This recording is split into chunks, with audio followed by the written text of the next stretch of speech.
سلام به شما شنونده عزیز. امروز میخوایم یه نگاهی بندازیم به 2 مفهوم خیلی مهم، یعنی شادی و سعادت. یه متنی داریم با عنوان پرورش شادی و سعادت، راز شکوفایی انسان. خب منبع ما یه استعاره قشنگ به کار برده. بله، سعادت رو مثل خاک حاصلخیز میدونه. و شادی رو مثل بال برای پرواز. درسته؟ میخوایم ببینیم این متن چطوری این 2 رو به هم ربط میده و برای رشد ما هم فردی هم اجتماعی لازم میدونتشون. خب آماده اید یکم عمیق‌تر بشیم؟ حتما. و خب نکته مهم همون اولش اینه که اینا فقط یه حس خوب گذرا نیستن. متن میگه اینا پایه‌های اصلی رشد ما هستن. حتی میشه گفت زیربنای یه جامعه سالمتر. حالا ببینیم این پایه‌ها چطور تو علم و زندگی روزمره خودشون رو نشون میدن. خیلی خوب. متن از بنیانهای علمی شروع میکنه. میگه انگار ما یه جورایی ذاتاً به سمت شادی و سعادت کشش داریم.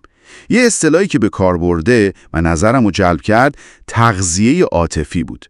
توضیح میده که محبت و مراقبت مخصوصاً تو سالهای اول زندگی چطور واقعاً مسیرهای عصبی مغز رو عوض میکنه. یعنی برای همدلی، خلاقیت، این چیزا. میشه یکم بیشتر بازش کنید این تغذیه عاطفی رو طبق متن؟ اثراتش دقیقاً چیه؟ حتماً. ببینید منظور متن از تغذیه عاطفی اینه که یه محیط امن و پر از محبت برای بچه‌ها فراهم بشه. محیطی که به نیازهاشون پاسخ داده بشه. علم اعصاب هم همونطور که گفتید نشون داده این تجربه‌های اولیه خب سیناپس‌ها و مسیرهای مغزی رو تقویت میکنن که کمک میکنه بعداً روابط بهتری بسازیم، خلاق‌تر باشیم، تو سختی‌ها دووم بیاریم.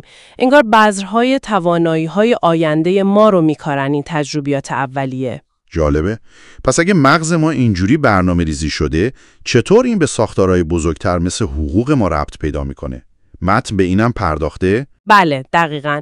یه نکته ظریفی که متن میگه اینه که گرچه مثلا حق پیگیری سعادت یا همون pursuit of happiness خب توی بعضی اسناد مهم مثل اعلامیه استقلال آمریکا اومده، اما خود شادی به طور مستقیم کمتر به عنوان یه حق مطرح شده، ولی به طور ضمنی مثلا تو حقوق سلامت روان یا حق بازی برای بچه‌ها یا حق تشکیل اجتماعات یه جورایی ازش محافظت میشه. و جالبتر این که متن میگه پرورش شادی فقط یه وظیفه قانونی نیست، بلکه یه جور ندای اخلاقی برای جامعه است. ندای اخلاقی؟ این عبارت جای فکر داره واقعاً. یعنی جامعه مسئولیت داره فضایی بسازه که شادی بتونه توش رشد کنه. و بعد متن یه زاویه دید دیگر رو هم میاره وسط، دیدگاه آیین بهایی.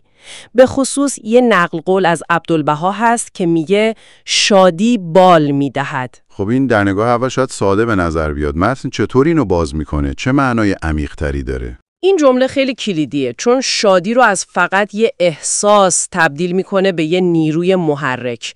متن توضیح میده که از این دیدگاه سعادت واقعی یعنی سعادت معنوی که پایداره، با هدف داشتن تو زندگی، با کسب فضایل اخلاقی، با تلاش برای وحدت و یگانگی مرتبطه. این با اون سعادت مادی که میاد و میره فرق داره. شادی تو این معنا مثل یه چراغ عمل میکنه، درک ما رو نسبت به این هدفهای بالاتر شفافتر میکنه. پس قدرت درک رو بیشتر میکنه؟ بله، و توان ما رو برای خدمت به بقیه هم بالا میبره. پس اون بالها برای پرواز به سمت کمال و خدمته، نه فقط لذت بردن شخصی. پس ببینید از کجا به کجا رسیدیم، از سیمکشی مغز به حقوق اجتماعی و حالا به یه نیروی معنوی برای خدمت. متن چطور اینا رو به هم وصل میکنه و به اون تصویر بزرگتر میرسه، یعنی ساختن جامعه و تمدن. اون ایده‌ای که گفتید صلح به عنوان تکامل طبیعی، خب اون خیلی تکان دهنده بود. بله، اتصالش خیلی قشنگه. متن استدلال میکنه که وقتی آدما مخصوصاً از بچگی اون تغذیه عاطفی رو میگیرن و اون حس هدفمندی و شادی معنوی توشون پرورش پیدا میکنه، خب تبدیل میشن به شهروندای سالمتر، همدلتر، سازنده‌تر. یعنی افراد شکوفا جامعه شکوفا میسازن. دقیقاً، این افراد پایه‌های یه جامعه شکوفا رو میسازن. اون ثبات عاطفی که تو بچگی شکل گرفته مثل یه موج تو کل سیستم پخش میشه، منجر میشه به سلامت عمومی بهتر، سیستم آموزشی کارآمدتر، حتی حکمرانی عادلانه تر. برای همین متن میگه اگه هر بچه‌ای با مهربونی و عشق بزرگ بشه، شاید رسیدن به صلح جهانی دیگه یه آرزوی دست نیافتنی نباشه، بلکه یه جور تکامل طبیعی باشه که از دل همین پرورش همگانی در میاد. خب پس اگه بخوایم جمع‌بندی کنیم، پیام اصلی این بررسی چیه؟ به نظر میاد شادی و سعادت حداقل طبق این منبع خیلی فراتر از یه موضوع روانشناسی فردی هن. دقیقاً همینه.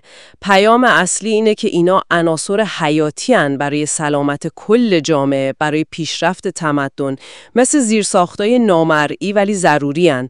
متن آخرش هم با همون استعاره اولش جمع‌بندی میکنه. آها، همون خاک و بال. بله، سعادت مثل خاکه، یعنی ریشه های عمیق ما تو ارزش ها و هدفمندی، و شادی مثل باد زیر بالها، نیرویی که به ما اوج و حرکت میده. انسان وقتی واقعاً شکوفا میشه که هم ریشه های قوی تو عشق و معنا داشته باشه، هم بالهایی برای پرواز به سمت هدف. تصویر خیلی زیباییه، بالدار از هدف و ریشه دار از عشق. و شاید سوالی که برای شما شنونده عزیز میمونه بعد از شنیدن این حرفا این باشه، حالا که میدونیم پرورش این کیفیت‌ها تو کودکی چقدر میتونه رو آینده جمعی ما تأثیر بذاره؟ شما امروز تو دایره نفوذ خودتون هر چقدر کوچیک چطوری میتونید کمک کنید فضایی ایجاد بشه که تغذیه عاطفی و شادی هدفمند رو برای بقیه، مخصوصا نسل بعدی، فراهم کنه؟ این فکریه که به نظرم ارزش داره با خودمون داشته باشیم.